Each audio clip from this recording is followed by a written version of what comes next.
ing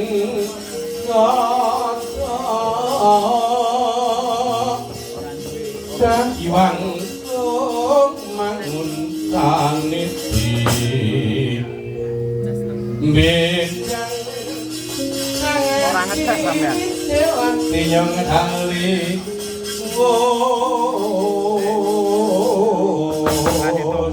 terus tasu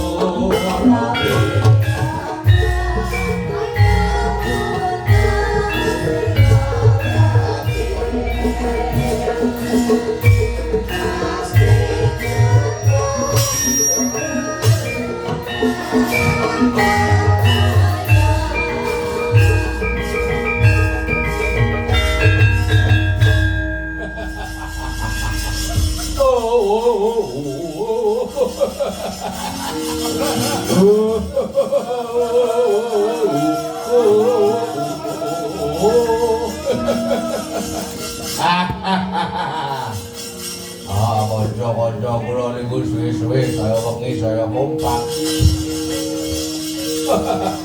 Ngajan cangkem kula klebutan mimik bola-bali. Mboten napa-napa.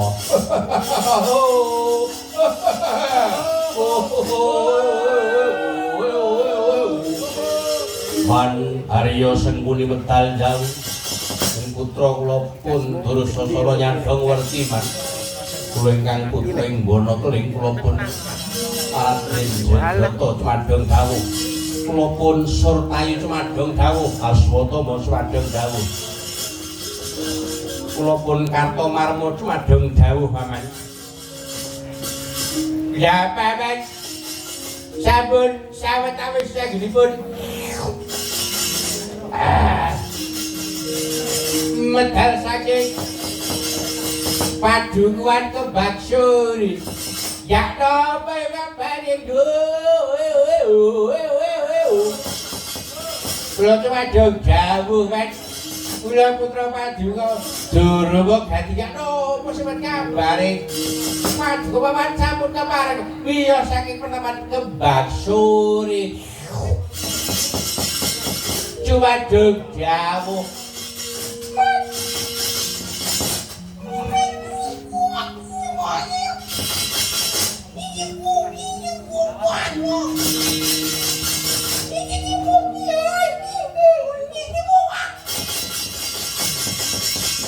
Aduh ngangger kowe omong weteng kok dadi senep mawi ra apa-apa kok mburi terus kebes angger kowe omong wis kowe citraksi ora usah ngomong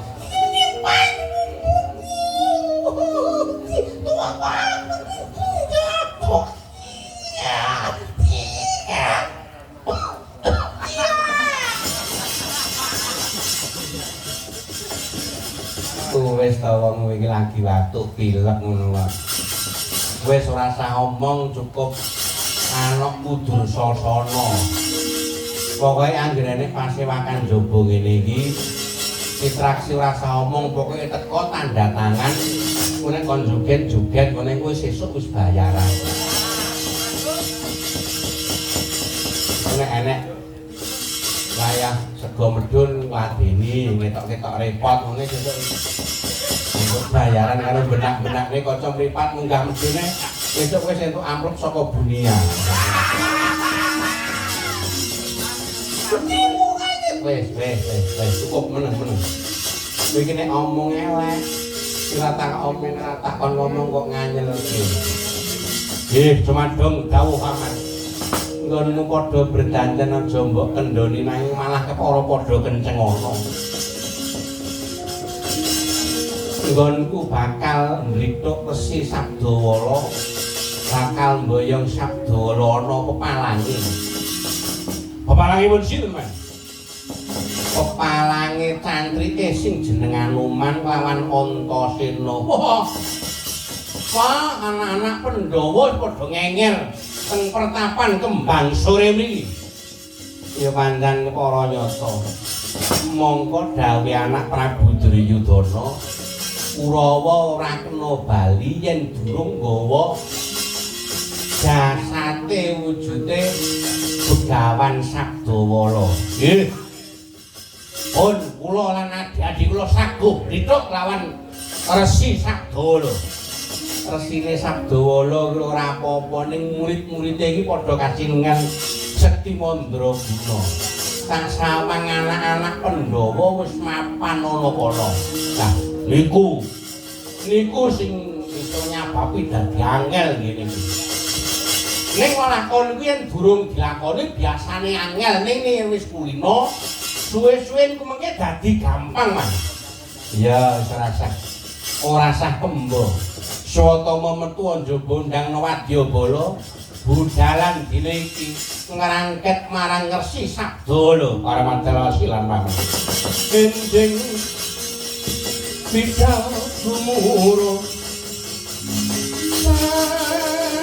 saking jroning praja gumingkan kula kuswa Prabu sananira lir surya wadanira saking jalani diharto madangi jagat Dukumu panen saputak bodo ing bukir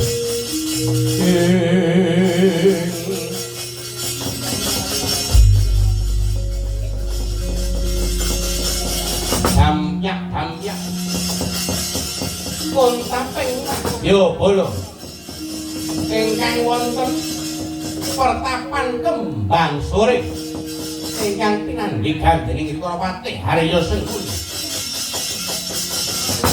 kang kabyarsa swaranipun lerombake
Raja Gatotkaca ewah anakku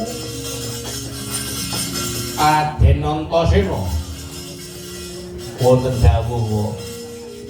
dawuh piye Pakde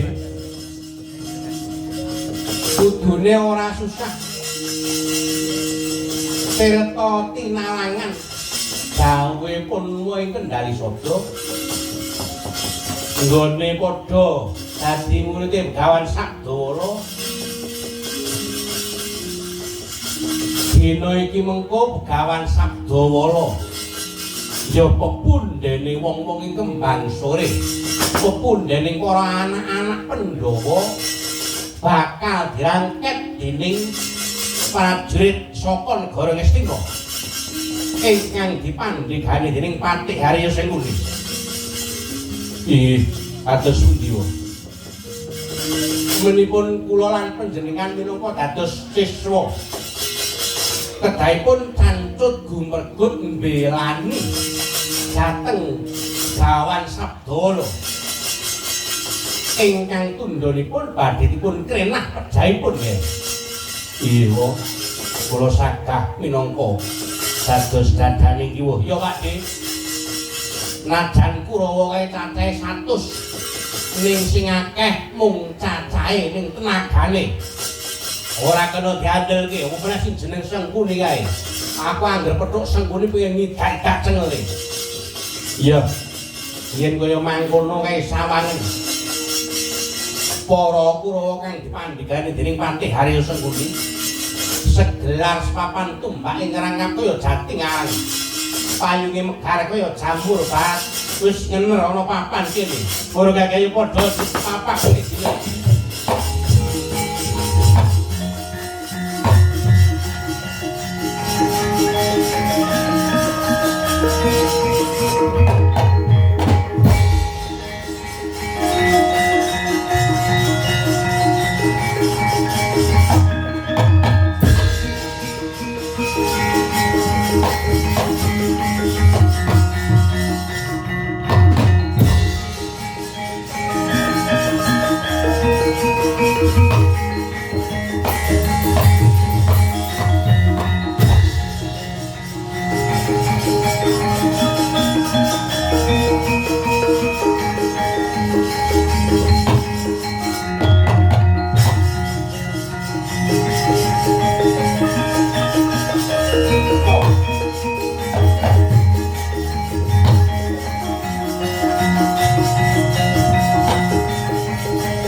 Sawetara nggon kulumaku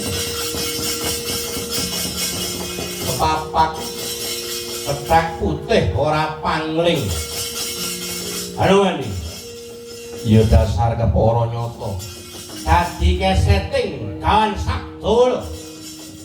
Aku pilih dadi keseting wong becik tinimbang kudu oleh setan ana ngersane ratu sing murang tata. Setan alas bangsa telek Surtayu sing ngarepku najan to jenderal pangkat trimo ora-orane Anuman bakal mundur sajangka ulungno kawan sabdo. Nadyan to kabeh Kurawa maju rawrane Anoman bakal ngulungke kawan sabdo lho. Leno pangindamu bak kamu. Tuyur kamu iki kemarin. Anoman mau panampun patene ning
patine Sang Abimanyu kena ing citra tantiya Sang Setyaki.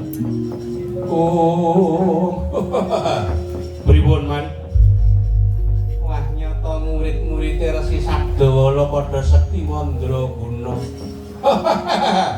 Ayo sekti mandraguna mawon sampeyan niku napa pangling kalih cacah nika niku wau kethek putih sing jeneng Anoman ora pangling nang Anoman ngono.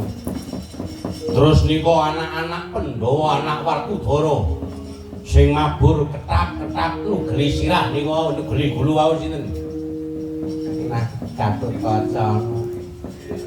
Terus sing sambles bumi niku sinten Antarja. Nggih.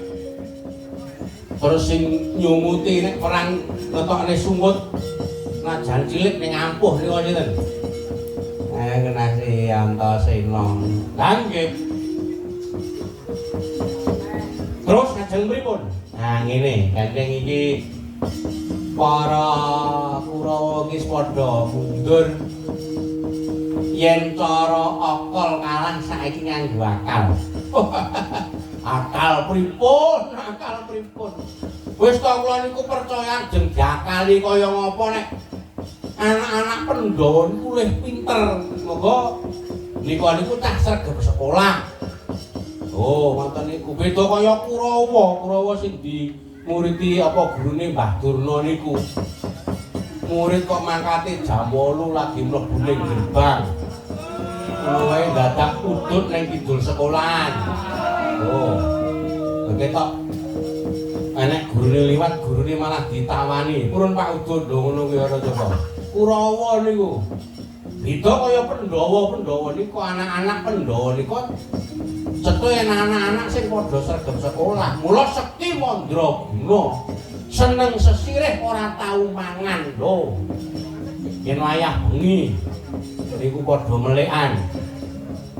Sinau tosing balung leting kulit maca buku, maca sastra pedalangan, maca sanggit lakon, maca Patma Sukaca ngoten. Aku ora niku nek kumpul malah gaple niku pripun. Nek mboten nggih ngegame. Mboten nggih ngegame nganti tekan esuk nek mboten nggih live TikTok lho ora coba. Live TikTok nek lanang padha lanang. Kula tau nonton live TikTok kalih pancare gitaran lho. Terus kula melu dhewe. Ya Kurawa ya ngono kuwi aja ora sah mbok pikir. Kersanipun kae gegepengan ana kewan sing sekti mandraguna saka negara Ngastina kae mara gage culna gawan singa kae. Macan nika. Iya. Tuh. Lah nek ngorak arek wong kembang sore do wedi awake pripun?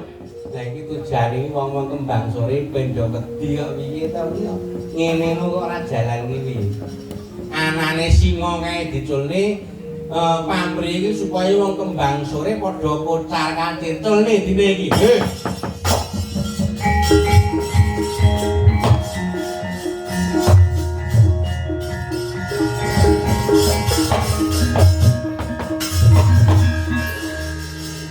Manjurana pripun? Lah kula le bengok king mriki ngene nyedak terus ditantek kalih singane pripun? Yo. Hei singa! Senge wong tuwa dibengok iku pengko nganti ilang. Arep kula ben krungu kok. Ayo singa. Maju rene. Kroyoken. Panganan yen kowe pancen luwe. Anak-anak Pandhawa ae.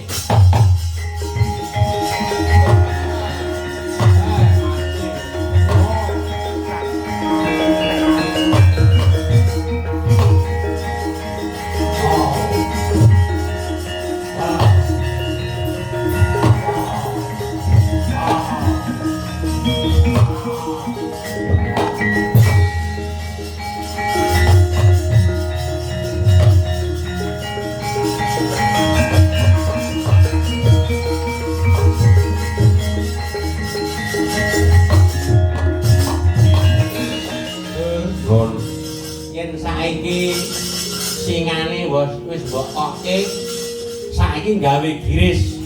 Gawe giris pripun? Wong kembang sore ben padha ndelik. Saiki ayo gawe pawarta sing gawe kesro. Pripun? Kae wong Ngastina ki dandanana salah pasawiji, dandanana cara pocong. Ben padha wedi. Pun sak karep-karep dandani cara apa?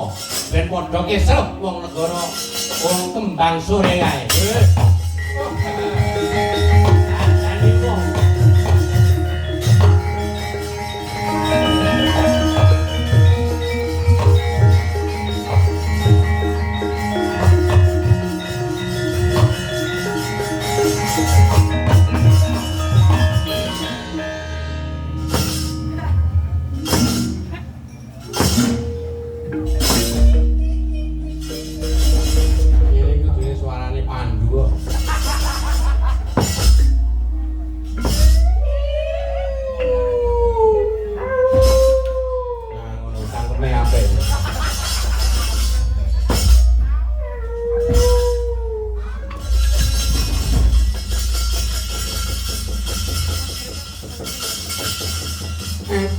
Enak jalan nih. Enak.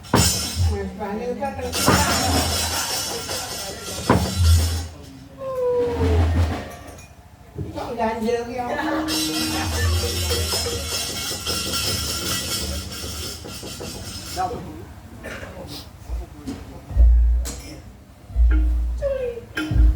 Nandi.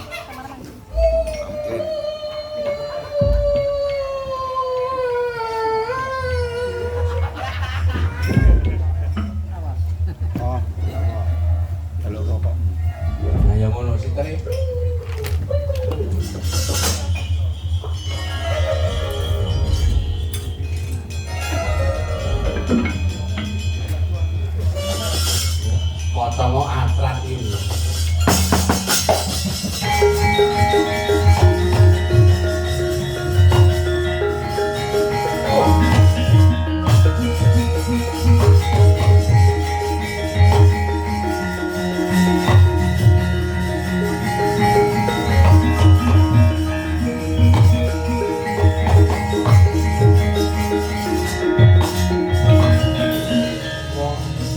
Piye Antasena? Wah. Kurawa jane padha mundur wong. Ning malah ngeculke kewan galak wujude singa. Oh. Munculke singa. Iya, Pak. Wah, yen singa ora tandingi awake dhewe, ana tandingi dhewe.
Aku sing ngondalmu.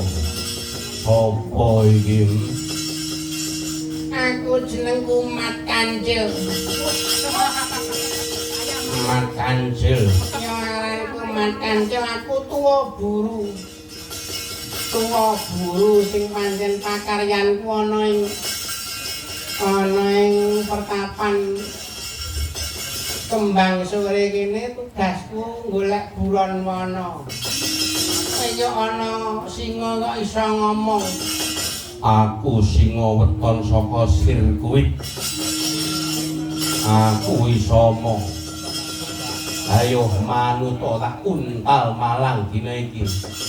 yen sadurunge kowe nguntal marang aku langkah ana banggene Raden ingkang minulya ingkang winanting pakurmatan sadilisi dulu sidula sadilisi dulu sidula ayo pandhirana iki ora nganggo serampat ora susah durung latihan dak esuk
kurang ajar diculi mantan jebul yana sing ngalake mundur dhisik dur golek pengayoman ana negara Ngamarta.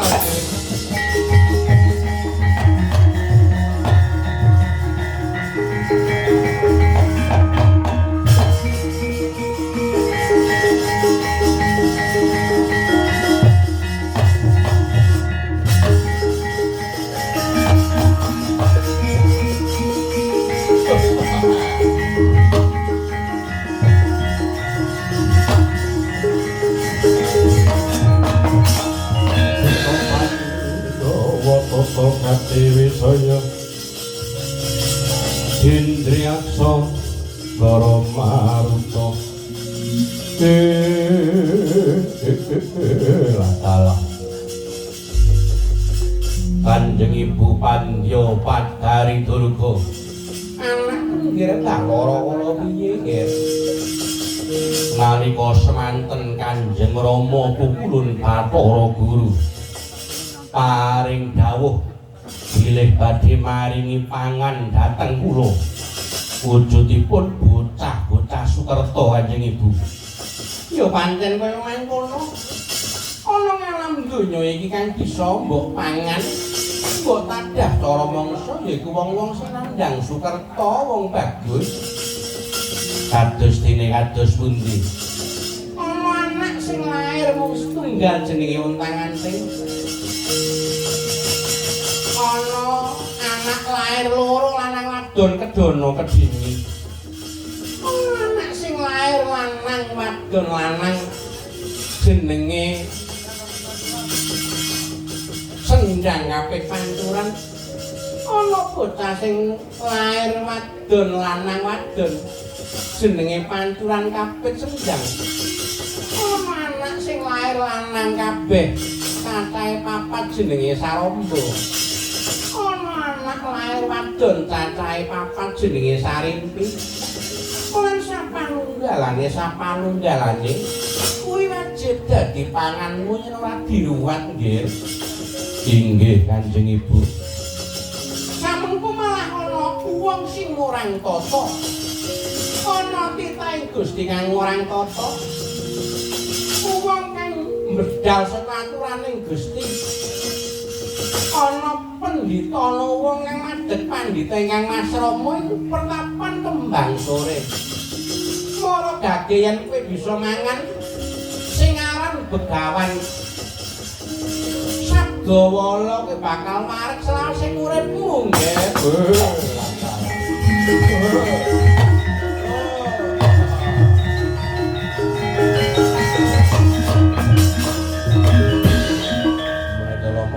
Kanjeng Ibu kula badhe madosi wonten pundi papan dunungipun pertapan kembang sore kula badhe ngupati papan dunungipun Resi Sabdawala badhe kula gagrak urip-uripan kersanipun kula saged warak-warak selawasing urip mlaku ndak jampani sapa suwan Bathara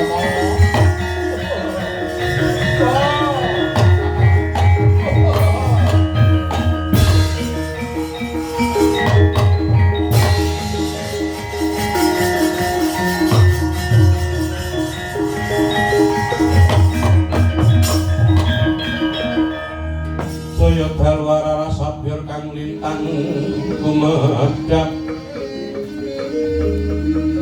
didi sonyo tengah bengi lumrang gandaning puspita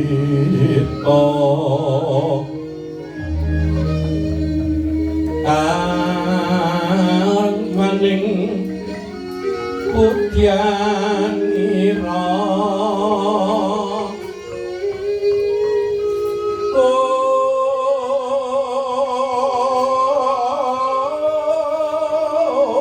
sang dwija para mrengen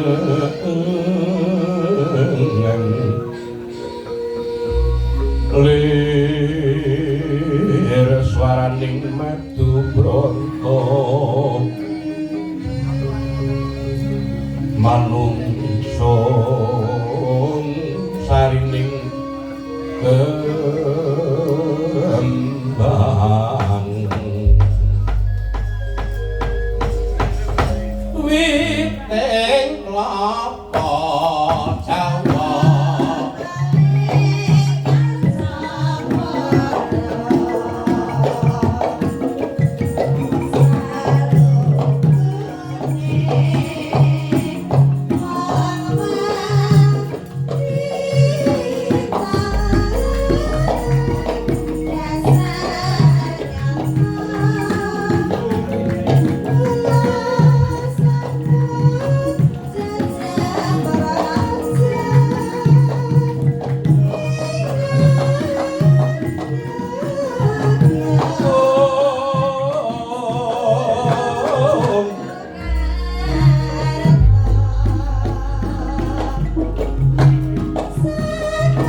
Ya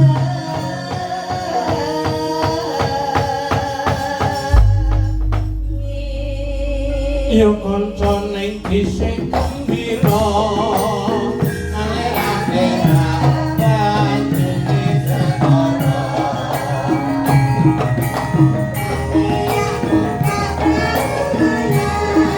banyune segara ing dina minggu mari wisata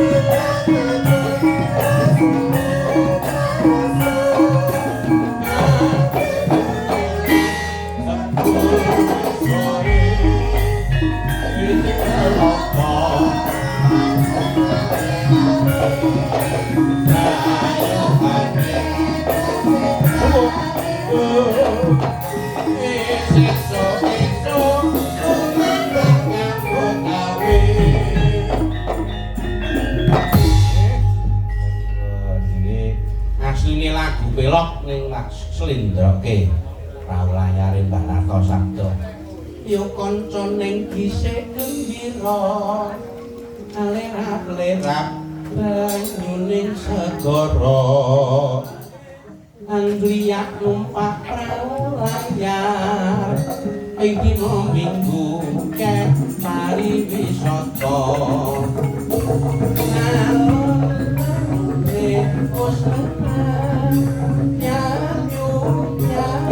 banyu binelang jemput-jemput karo mesem guyu ngilangake rasa luka nesu ade kabel jebul wis sore witing kelompok awe ayo kane gede ali bae dene sesuk-esuk kumenang nyambut gawe